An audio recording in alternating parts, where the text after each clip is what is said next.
देखो बच्चों, एक्सरसाइज 10 में है व्रत। व्रत एक ऐसे बिंदु का बिंदु पथ है जो कि एक समतल में इस प्रकार गति करता है कि इसकी एक नियत बिंदु से दूरी सदैव समान रहती है। नियत बिंदु को वृत्त का केंद्र तथा अचर दूरी वृत्त की त्रिज्या कहलाती है। अब आती है जीवा। जीवा है वृत्त पर स्थित किन्हीं दो बिंदुओं को मिलाने वाले रेखाखंड को वृत्त की जीवा कहती हैं। अब ये एक वृत्त है, इसमें ए बी एक जीवा है, सी डी और ई एफ। इसमें क्या है, वृत्त पर स्थित किन्हीं दो बिंदुओं को, दो बिंदु ही तो हो गए, एक ए और एक बी, और यह सी और डी, इन्हें मिला दें तो एक जीवा बन जाएगी। तो वृत्त के किन्हीं दो बिंदुओं को मिलाने वाले रेखाखंड को वृत्त की जीवा कहती हैं। यहाँ ए बी सी डी और ई एफ केंद्र ओ वाले वृत्त की जीवाएँ हैं। अब आता है छेदक रेखाएं। छेदक रेखा जो वृत्त के किन्हीं दो बिंदुओं पर प्रतिच्छेद करती है वृत्त की छेदक रेखा कहलाती है। ये कोई वृत्त है, उस पर ए पी क्यू एक रेखा है, ये ए और बी बिंदु पर प्रतिच्छेद करती है। ओ ये वृत्त का केंद्र है, ठीक है। व्यास, वृत्त की वह जीवा जो केंद्र से होकर जाती है वृत्त का व्यास कहलाती है। व्यास बराबर 2 गुणा त्रिज्या, व्यास त्रिज्या का 2 गुना होता है। अब व्यास वृत्त की सबसे बड़ी जीवा होती है, ये नोट में लिख देना। अब वृत्त का परिमाप, एक वृत्त के अनुदिश एक चक्कर चलने में तय की गई दूरी उसका परिमाप होता है, जिसे प्राय परिधि भी कहा जाता है। वृत्त की परिधि बराबर 2 पाई आर। वृत्त का क्षेत्रफल होता है पाई आर स्क्वायर।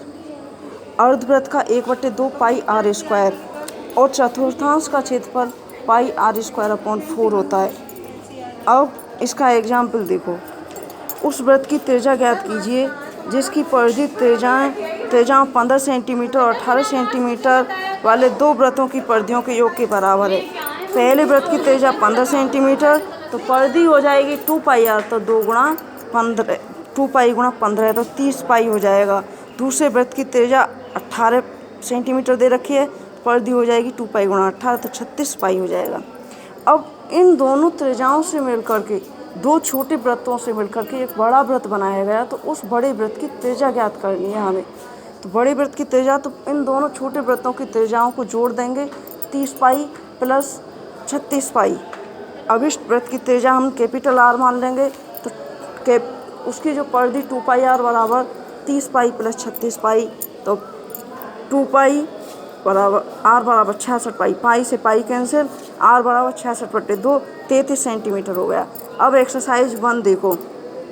एक्सरसाइज 1 में कह रहा है एक वृत्त में कितनी स्पर्श रेखाएं होती हैं। एक वृत्त में अनंत स्पर्श रेखाएं होती हैं। किसी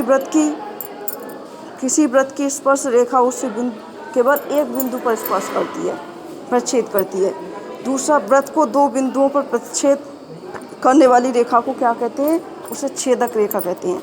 एक वृत्त की 2 समांतर स्पर्श रेखाएं हो सकती हैं। एक वृत्त तथा उसकी स्पर्श रेखा के उभयनिष्ठ बिंदु को स्पर्श बिंदु कहते हैं।